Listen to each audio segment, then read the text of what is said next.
시작. 이와 같이 성령도 우리의 연약함을 도우시나니 우리는 마땅히 기도할 바를 알지 못하나 오직 성령이 말할 수 없는 탄식으로 우리를 위하여 친히 간구하시느니라. 마음을 삼키시는 이가 성령의 생각을 아시나니 이는 성령이 하나님의 뜻대로 성도를 위하여 간구하시리라. 아멘. 네, 우리가 로마서 8장은 다 봤는데 다시 26, 27절을 다시 보는 이유는 기도에 대하여서 우리가 좀 한번 상고해보고자 말씀을 나누고자 합니다. 로마서 우리 30번째 하나님과의 관계 안으로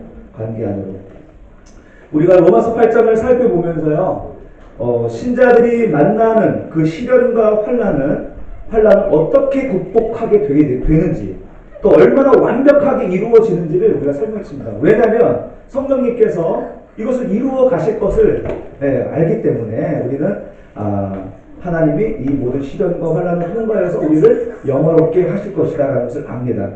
그런데 누가 그렇게 됩니까? 하나님이 미리 아신 자들, 시간 밖에 계신 그 하나님이 예정하신 자들, 그들을 불러서 어떻게 영화롭게 하실지를 우리가 배웠습니다. 우리의 노력과 수고와 수양으로 되는 것이 아니라 마른 뼈와 같은 완전히 죽어 정말 살아날 소망이 없는 그들에게 하나님의 말씀이 선포되니까 그 말씀에 반응하는 자들에게 그것이 복음이 되고 그것이 능력이 되는 것이죠. 이것을 가리켜 모든 사람에게 복음으로 구원으로 초청을 받았지만 유효한 효과적인 부르심은 따로 있다는 것이죠. 하나님은 모든 사람에게 보편적인 부르심을 불러주셨습니다. 그러나 그것에 반응하는 사람들은 많지 않다는 사실이죠. 그러나 분명한 것은 하나님이 말씀을 선포할 때 반응하는 그들이 바로 하나님이 미리 아신 자들, 시간 밖에서 예정하신 자들이라는 것을 나중에 뒤돌아보면서 우리 깨닫게 되는 것이죠.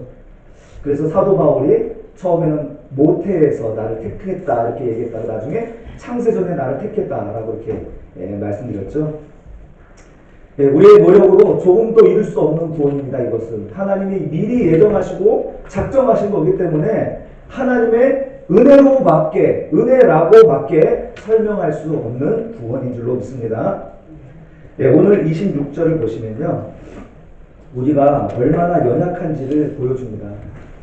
이렇게 연약한 존재인데 우리 스스로 구원을 한다고요. 오늘 26절 보시면 우리는 기도조차도 할 수 없다 이렇게 나옵니다. 한번 볼게요.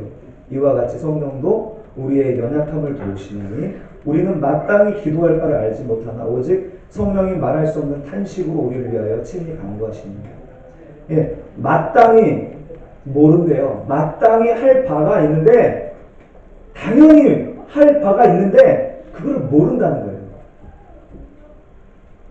무엇을 기도해야 할지 전혀 알지 못한다는 말씀입니다. 이것은 정말 중대한 문제가 아닙니까? 우리가 정말 살아가는 데 있어서 우리가 길을 내가 찾아가고 있는 것 같은데 우리는 길이 있다는 건 알겠어요. 구원의 길이 있다는 건 알겠어요. 그런데 그 길을 볼 수가 없는 거예요. 이게 얼마나 절망적인 겁니까? 이것은 단순히 우리가 기도를 못한다는 의미를 넘어서요, 우리가 어떤 은혜를 목표로 우리가 기도할 때 이 기도가 어떤 목적지를 향하고 있는지를 모른다는 게 문제라는 거예요. 모든 종교는 기도합니다. 그렇잖아요. 기도 안 하는 종교는 없습니다. 다 기도를 해요. 근데 그 기도가 어떤 거죠? 나의 필요와 나의 바람을 구하는, 소원을 구하는 기도잖아요. 그래서 기독교의 기도의 출발은 거기서 시작하면 첫 단추를 잘못 끼는 거예요. 오늘 이 기도를 이야기하고자 하는 것은 뭐냐면 기도의 시작이 어떻게 되는가 그것을 알고자 하는 겁니다. 물론 우리는 기도를 해야 돼요. 마음의 소원도 빌어야 되고 구하고 찾고 두드려야 하는 기도를 해야 돼요. 그런데 먼저 기도가 어떻게 시작되는가 이것을 모른다면 우리는 이방인들이 하는 기도랑 별반 다를 게 없는 기도가 되는 것입니다. 그래서 오늘 이 시간에 기도하는 거에 대해서 잘 여러분 똑소리 나게 잘 알아두셨으면 좋겠습니다. 이렇게 우리가 기도해야 되는데 우리는 존재적으로 본질적으로 하나님께 어떻게 기도해야 되지, 마땅히 우리가 기도해야 될 바가 있는데 그걸 모른다는 거예요. 예를 들어보면 우리 잘 아시는 대로 이스라엘 백성들이 바벨론에게 포로가 된 적 있지요. 그래서 70년 동안의 바벨론의 포로가 됩니다. 여러분, 그게 포로가 된 게 누구의 뜻이었습니까? 하나님의 뜻이었어요. 그 당시에 제사장들과 레위인들은 얼마나 열심히 기도했겠습니까? 그런데 하나님께 그렇게 간과 구해달라고 했지만 하나님의 뜻은 그거 아니라고 분명히 얘기했어요. 예레미야 선지자를 통하여서 너희는 바벨론에게 항복해라. 그것이 하나님의 뜻이었어요. 여러분, 우리 같으면 그것을 받아들일 수 있습니까? 내가 원하는 것은 그게 아니잖아요. 하나님의 뜻이라고 이야기한 것이 나에게 만족이 안 되잖아요. 우리는 기도의 그 목표를 잘 모르기 때문에 하나님의 뜻과 늘 반대로 평행선을 이루면서 간다는 사실이죠. 결과가 어떻습니까? 자기 뜻대로 고집하면서 하나님께 기도했던 그 기도는, 그 기도의 결과가 어디를 향하고 있습니까? 그 기도는 결국은 비참한 죽음으로 끝났어요. 하나님의 뜻을 수용하고 받아들이고 그리고 바벨론으로 끌려갔던 사람들은 오히려 바벨론이라는 나라를 통하여서 보호를 받았거든요. 우리 성경에 또 그 예가 하나 또 있죠. 우리 바울 사도가 또 그와 같이 전형적인 예가 될 수 있습니다. 고린도후서 12장 7절에서 8절. 여러 계시를 받은 것이 지극히 크므로 너무 자만하지 않게 하시려고 내 육체에 가시 곧 사단의 사자를 주셨으니 이는 나를 쳐서 너무 자만하지 않게 하려 하심이라. 이것이 내게서 떠나가게 하기 위하여 내가 3번 주께 간구하였더니, 이 9절에는 뭐라고 나오냐면 내 은혜가 내게 족하도다 이렇게 말하거든요. 육체의 가시, 내게서 떠나가기를 하나님께 간구하는 거예요. 하나님께서 능력을 주셔서 남은 고치고 복음으로 능력으로 사람들에게 기적을 일으키던 그 사람이 정작 자기의 질병을 치료하지 못하는 거예요. 어떤 학자들이 그러는데 그 가시가, 그 사단의 가시가 현대의학적으로 간질이 아니냐 이렇게 얘기를 합니다. 말씀을 전하다가 막 거품 물고 쓰러진다고 생각해보세요. 막 눈 뒤집어 빠지고 거품 흘리면서 제가 설교하다가 쓰러진다고 생각해보세요. 여기 남아있을 분 계십니까? 사도 바울은 그런 고민이 있는 거예요. 하나님, 내가 전하는 복음이 이렇게 평화될 것 같은데 이것 좀 고쳐주세요 라고 얘기를 하는데 하나님이 뭐라고 합니까? 내 은혜가 내게 족하도다. 아니요, 족하지 않다니까요. 난 그거 족하지가 않아요. 만족하지 않는데 왜 자꾸 족하다고 얘기하십니까? 여러분, 우리가 이렇게 하나님 앞에 서지 않습니까? 사실 이게 우리의 모습이잖아요. 사도 바울의 기도의 목표가 하나님의 그 기도의 결과, 응답의 결말이 완전히 상충되는 그 일이 자기에게 일어나는 거예요. 자기가 기도하는 목표가 분명히 있잖아요. 이것을 치유해달라는 목표. 그런데 하나님의 목표는, 하나님의 응답의 결과는 너무나 다른 것이었죠. 그래서 하나님과 때를 쓰는 것이 바로 오일의 모습입니다. 사람은 솔직히 격려가 필요한 것 같습니다. 자식을 키우는 데 있어서도 격려받는 느낌이 있어야 힘이 나고 양육의 힘도 생기고 즐겁게 감당할 수가 있는 것입니다. 많은 부모들이 사춘기 자녀를 만나서 실패하는 게 아마도 자녀에게서 격려받지 못한다는 느낌이 들 때 스스로 포기하게 되는 그런 일들을 주변에서 뉴스에서 많이 보게 되는 거 아닌가요? 그러니까 부모들도 격려가 필요한 것 같아요. 그러니까 부모이고 자식이고 모든 사람은 누구든지 격려가 필요한 것 같아요. 저도 하나님께 격려를 받고 싶었던 것 같아요. 그렇지 않습니까? 하나님 저를 불러주신 거 맞습니까? 기도하고 묵상하면 맞는 것 같아요. 그런데 하나님 무슨 열매가 있습니까? 열매로 그것을 안다 그러는데 뭐 열매가 없는데 무슨 저를 불러주셨다고 이렇게 말씀하세요? 그럼 침묵하시네요. 그래서 하나님 내게 도대체 저를 불러주시니 맞다니 뭐 좀 보여주세요 라고 얘기하는데 침묵하시고 말씀을 묵상하면 주님은 내 은혜가 내게 족하도다. 너에게 좋은 거야 라고 말해요. 전 안 좋다니까요 주님. 전 만족이 안 된다니까요. 내게 좀 만족되는 어떤 결과물을 좀 주세요. 이렇게 기도한단 말입니다. 그런데도 주님은 여전히 내 은혜가 내게 족하다.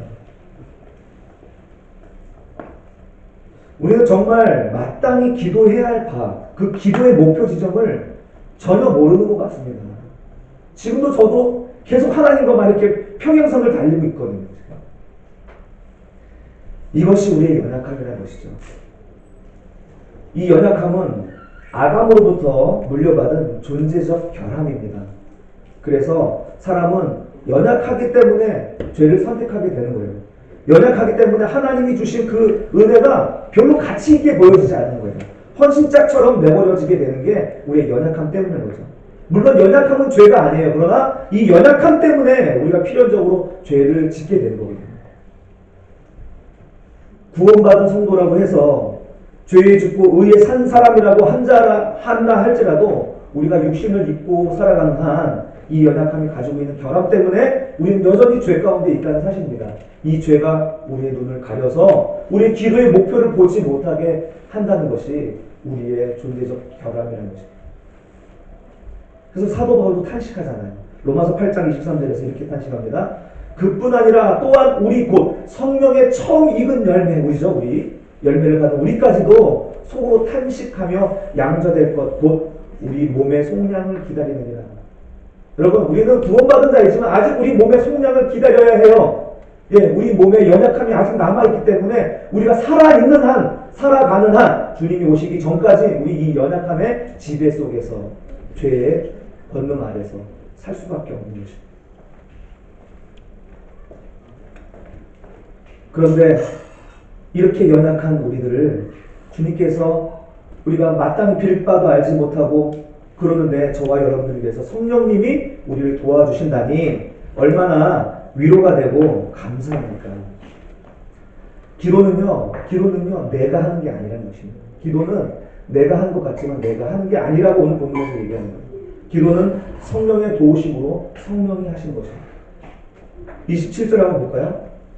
오늘 본문에서 같이 읽어봅시다. 시작. 마음을 살피시는 이가 성령의 생각을 아시나니 이는 성령이 하나님의 뜻대로 성도를 위하여 간구하십니다. 무슨 말인지 이해가 되세요? 마음을 살피시는 이가 바로 하나님, 성부 하나님이시죠? 성부 하나님이 성령의 마음을 생각을 안 돼요. 성령의 생각을 아는데 성령이 하나님의 뜻대로 하나님께 간구하는 거예요. 무슨 말이죠?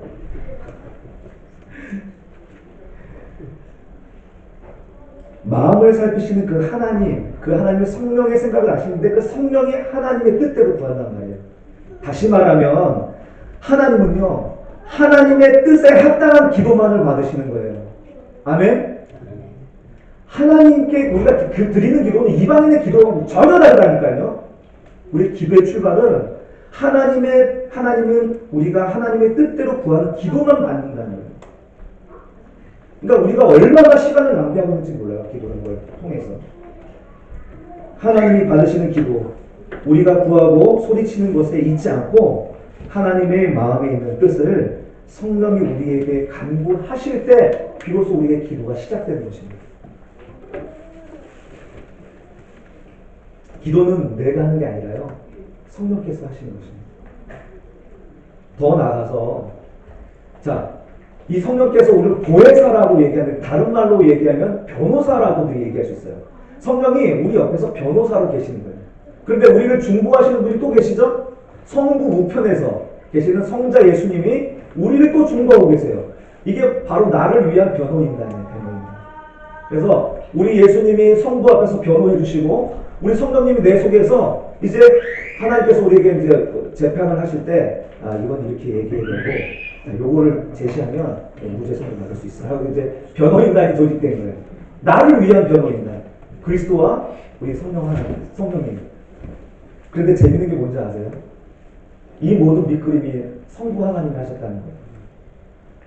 그렇다면 기도라는 게 뭡니까? 기도라는 거는요, 내가 하는 게 아니라 성부, 성자, 성령 하나님의 작품이란 것입니다. 그분이 우리를 구속하시기 위하여서 계획하시고 성자 예수님을 통하여 성령님을 우리에게 주셔서 우리를 도와주시는 것. 이 삼위일체의 협업을 통하여서 우리가 기도할 수 있게 되었다는 것입니다. 그럼 기도의 가치를 아시겠습니까? 기도는 매우 놀라운 거예요. 그래서 에베소서 2장 3절 7절 보겠습니다. 전에는 우리도 다 그 가운데서 우리 육체의 욕심을 따라 지내며 육체와 마음에 원하는 것을 하여 다른 이들과 같이 본질상 진노의 자녀이었더니 이제 용서받을 수 없는 유죄라는 거죠. 유죄를 받을 수밖에 없는 죄인인데 긍휼이 풍성하신 하나님이 우리를 사랑하신 그 큰 사랑으로 인하여서 지금 밑그림을 그리신 거예요. 허물로 죽은 우리를 그리스도와 함께 살리셨고 너희는 은혜로 구원을 받은 것이라. 우리가 한 게 없다는 거예요. 또 함께 일으키사 그리스도 예수 안에서 함께 하늘에 앉히시니 이는 그리스도 예수 안에서 우리에게 자비하심으로써 그 은혜의 지극히 풍성함을 오는 여러 세대에 나타내려 하십니다. 예, 지금 성부 하나님이 이런 밑그림을 그리고 성자 예수님을 보내셔서 구원을 이루시고 그리고 보좌에 앉히시고 그리고 이제 성령 하나님 우리에게 주셔서 변호인단까지 꾸려주셔서 이거 어떻게 보면 사법농단 같기도 하네. 하나님이 다 하시고 우리를 구원하시려고 일방적으로 하신 거잖아요. 여러분, 기도는요 이처럼 성부, 성자, 성령 삼위 하나님의 놀라운 협업으로 하나님의 뜻을 이루시는 통로로 사용하시는 도구가 바로 기도입니다. 이를 위해서 우리를 부르시고 우리의 기도를 통해서 하나님이 일을 해나가신다는 사실입니다. 근데 이쯤에 대해서 질문이 나오지 않습니까? 하나님, 성부, 성자, 성령 하나님이 다 하시는 거면 우리의 기도가 무슨 소용인가? 또 하나는 그런 우리의 문제, 환난, 필요 이런 거에선 기도하면 안 되나? 이런 질문이 생기게 되죠. 그러나 아까 처음에 말씀드렸듯이 우리는 이렇게 마땅히 기도해야 돼요. 그런데 지금 우리가 나누고자 하는 이 기도의 내용은 우리가 구하고 우리 필요를 주님께 아뢰는 것과는 전혀 다른 성격의 기도이기 때문에 그렇습니다. 이 기도는 우리의 기도가 어떻게 시작되는가를 지금 보여주고 있기 때문에 그렇습니다. 이 출발을 잘 해야만이 우리가 구하고 두드리고 찾는 그 기도도 의미가 있게 되는 것이죠. 그래서 나중에 구하고 듣고 찾고 두드리는 이 기도에 대해서도 말씀을 나누겠지만 오늘은 기도가 어떻게 시작되는지 그리고 어떻게 시작해야만 하는지 이것을 우리가 살펴야 되고 이것을 우리가 깊이 생각하고 기도할 때마다 점검해야 되는 것이 물론 있습니다. 그래야지 우리가 하나님이 원하시는 기도를 시작할 수가 있는 거예요. 바로 이 질문에 대한 답, 기도가 어떻게 시작되었는가, 시작해야 되는가, 이에 대한 질문의 대답이 바로가 우리가 왜 기도해야 되는지에 대한 응답이 될 것입니다. 기도는요, 하나님과의 관계 안에 들어올 때만 비로소 기도가 시작된다는 것입니다. 기도는요, 하나님과 소통이죠. 그러나 하나님 무엇을 주고받는 그런 거래가 아니라 우리가 기도를 통해서 하나님 안으로 들어가는 것입니다. 우리가 하나님 안으로 들어갈 때 바로 기도가 시작되는 거예요. 이것이 전제될 때 우리가 구하는 것이 아버지의 구하는 것이 되는 것이고 우리가 찾는 것이 아버지가 찾는 것으로서의 의미가 있는 것이고 우리가 두드리는 것도 역시 하나님 안에 있기 때문에 이제 내 문제만이 아니라 아버지의 문제가 되는 거잖아요. 우리 자녀가 한결이 한 소리 소망이가 저에게 뭔가 구하고 두드리고 찾습니다. 그들의 문제 때문에 구하고 두드리고 찾습니다. 그런데 이 관계가 온전히 형성될 때만이 나의 문제로 알고 그 문제를 해결하려고 하지 않습니까? 그러니까 중요한 건 무엇이냐면 이 관계 안으로 들어오지 않는다면 구하고 두드리고 찾는 것은 이방인의 기도랑 똑같다는 말씀이에요. 내용과 형식과 그 모든 감정이 똑같다 할지라도 하나님 안에서 하는 기도가 아니라면 그것은 이방인이 하는 기도라는 거예요. 주님이 원하시는 기도의 출발은 하나님 안으로 들어오는 거예요. 사랑하는 성도 여러분, 우리는 분명 예수 그리스도의 공로를 힘입어서 그리고 그것을 믿음으로 하나님의 관계 안에 들어온 자인 줄로 믿습니다. 아멘? 우리는 구원받은 자가 분명해요. 그러니까 우리는 하나님 안에 들어온 사람이 맞아요. 그런데 정말 하나님 관계 속에서 사십니까? 하나님 관계 안에, 하나님 안으로 들어온 그 관계 안에서 사십니까? 자꾸 우리 아이들 이야기해서 죄송한데 한결이한테 좀 미안한데 어차피 똑같아요. 모든 집이 다.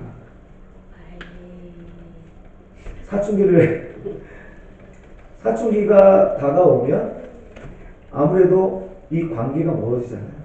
그래서 수많은 가정에서 위기를 만나요. 자녀에 대해서. 내 이것을 그냥 버려? 포기해? 그리고 실제로 포기한 부모들도 있고요. 이 분명히 부모의 자식으로 태어나서 관계 안으로 들어왔지만 이제 이 관계가 관계 안에서 삶이 아닐 수도 있죠. 우리도 마찬가지라는 거예요. 우리가 하나님의 자녀로 우리가 들어왔지만 입양되었고 하나님의 상속자로 부름을 받았지만 우리의 삶 속에서 과연 하나님의 관계 안으로 들어와서 살고 있느냐 이 말입니다. 지난주 설교를 생각해 보십시오. 유효적 부르심을 입은 사람들의 가장 큰 특징이 뭡니까? 내가 원하는 것이 잘 안 된다는 거예요.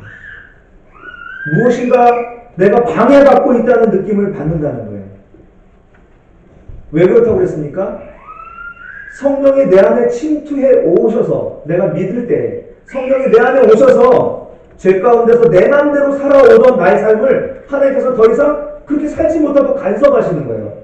그러니까 잘 안 되는 거지. 예전에 내 멋대로 할 때는 내 뜻대로 됐는데 이제 예수 믿고 성령이 내 안에 들어오니까 내 뜻대로 안 되는 거예요. 뭔가 방해받고 있다는 느낌이 드는 거예요. 이게 구원받은 사람들의 아주 가장 큰 특징이라는 것입니다. 우리는 하나님과 싸우고 있는 거예요. 참된 신자들은 하나님과 싸우고 있어요. 그것이 우리의 기도에서 극명하게 나타납니다. 우리는 여전히 하나님 밖에 있을 때의 삶을 위하여서 구하고 하나님 밖에 있을 때의 삶을 유지하고 싶고 하나님 밖에 있을 때의 삶의 풍성함을 위하여 하나님께 기도하고 있지 않습니까? 그러나 하나님은요, 그것을 계속 꺾고 사는 거예요. 그것을 계속 깨뜨리려고 하시는 거예요. 왜? 그러지 않으면 하나님 안에 풍성함을 누리지 못하기 때문에 그렇습니다. 이 평행선, 나의 의지, 나의 그 고집, 그리고 하나님의 고집, 이것이 내 안에서 계속 평행선을 이루고 있는 한 우리는 더 예수 믿기 이전의 삶보다 더 참 피곤하고 힘든 삶이 되는 거죠. 그런데 분명한 건 뭐라고요? 하나님 절대로 내게서 떠나지 않는다는 것이고 그리고 그분이 내 속에 계시면서 나를 항복하게 하실 때까지 깨뜨리게 하시고 무너지게 하시고 그리고 부서지게 하신다는 겁니다. 알곡을 맺어야 할 벼가 갈대처럼 새파란 모습으로 교만에 서서 하나도 모르면서 둘을 알려고 애쓰며 사는 그 모습. 우리는 알곡을 맺어야 될 벼인데 갈대처럼 사는 거예요. 그래서 바람이 부는 대로 이리저리 애쓰며 사는 모습이 바로 우리들의 모습이 아닌가라는 것이죠. 결국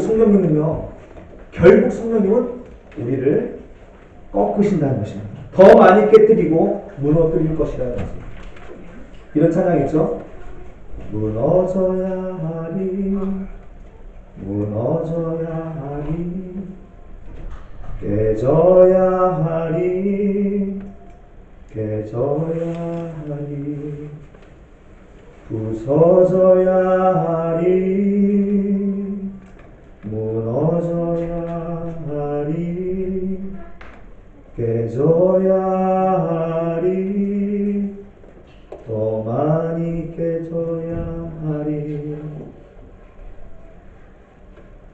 성령님께서는요 우리의 기도를 통해서 우리의 자아를 꺾으시는 거예요. 나의 자존심을 깨뜨리시는 것입니다. 나의 교만한 모습을 들춰내시고 그것을 무너뜨리시는 것입니다. 우리의 기도는 그래서 말이 아니라 절규와 심한 통곡으로 시작되는 것입니다.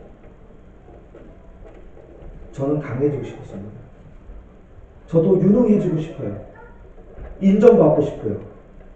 설교하면 수십 명, 수백 명이 막 몰려오는 걸 상상했어요. 하나님이 큰 능력을 주시면 그 능력으로 평생 하나님이 없이도 잘 감당하는 유능한 어떤 목회자가 되고 싶었어요. 그런데 하나님은 내 은혜가 내게 족하도다 이렇게 얘기하는 것입니다. 오히려 하나님은 지금 너가 그 연약한 상태에서 매일 의존하며 살 수밖에 없는 지금이 너에게 은혜다라고 얘기하는 거예요. 저에게. 그런데 전 지금도요 불만이에요. 전 지금도 만족하지 못해요. 포기하고 싶지도 않고 그렇게 하나님의 뜻을 쫓아 선뜻 나서기가 저도 싫더라고요. 여러분 부끄럽지만 그것이 저의 현주소고 신앙의 현 모습입니다. 그런데 이런 내 모습을 하나님께 그대로 드리니까 기도가 되더라고요.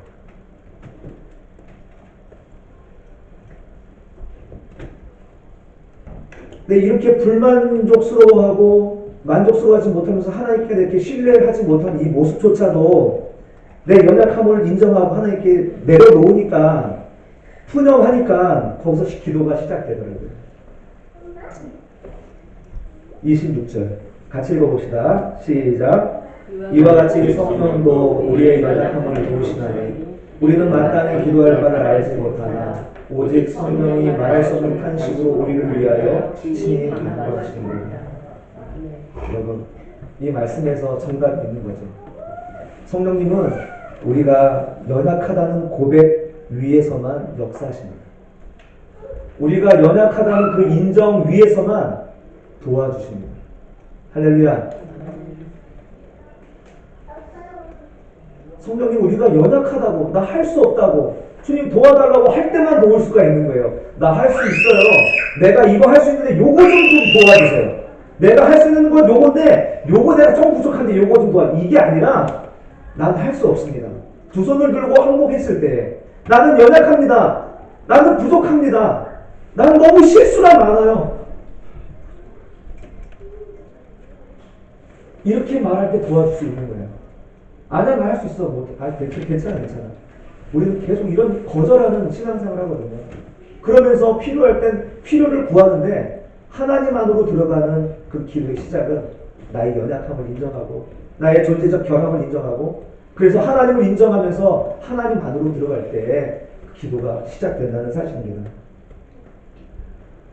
사랑하는 성도 여러분, 우리는 기도하고 있습니까? 우리는 참된 기도를 시작하셨습니까? 이런 참된 하나님 안으로 들어가는 기도가 시작되지도 않았으면서 우리는 너무 성급하게 구하고 찾고 두드리는 기도를 하고 있지 않습니까? 그것은 대단히 위험한 기도입니다. 하나님 안에 들어가지 아니하면서 하나님 안과 하나님과 전혀 상관없으면서 우리가 구하고 찾고 두드리는 기도는 우리의 패망을 예고할 수도 있는 거예요. 이스라엘 백성들이 그걸 보여주었잖아요. 우리의 연약함을 인정하고 심한 통곡과 눈물이 나의 언어가 된다면 우리는 참된 기도가 시작된 줄로 믿습니다. 하나님의 관계 안으로 들어가는 그 감격을 그때야 비로소 누릴 수가 있습니다. 기도의 출발은 바로 나의 연약함을 인정하는 데서 일어나는 것입니다. 성도들이 모여서 자랑할 것은요, 나의 능력과 힘과 재능을 자랑하는 것이 아닙니다. 성도들이 모여서 기도하는 건요, 나의 부족함을 위해서 기도하는 것이지 나의 능력과 피로 내가 잘하기 위해서 내 재능을 위해서 그래서 하나님 좀 도와주는 그 정도로 우리가 기도하는 게 아니라 내가 아무것도 할 수 없고 무능하고 연약한 나를 하나님께 아뢰는 것이 바로 기도의 출발입니다. 우리가 약한 데서 하나님께서 온전하게 하시고 그 안에 능력을 머물게 하시는 하나님을 자랑하는 것이고 또 하나님을 찬양하는 것이 우리의 기도의 내용이 되어야 될 줄로 믿습니다. 우리 고린도후서 12장 9절 10절 함께 읽고 마치겠습니다. 함께 읽겠습니다. 나에게 이르시기를 내 은혜가 내게 족하도다. 이는 내 능력이 약한 데서 온전하여지리라 하신지라. 그러므로 도리어 크게 기뻐함으로 나의 여러 약한 것들에 대하여 자랑하니 이는 그리스도의 능력이 내게 머물게 하려 합니다. 아멘. 사랑하는 성도 여러분, 우리가 정말 필요대로 구해야겠죠. 그러나 우리가 우리의 약함을 인정할 때 하나님 안으로 들어가는 우리 이런 관계 속으로 들어갈 때 하나님의 능력이 우리 안에 머물게 되는 줄로 믿습니다. 그러니 우리 주님 앞에 우리의 약함을 인정하고 고백하며 하나님께 기도하고 또 영광 올려드렸으면 좋겠습니다.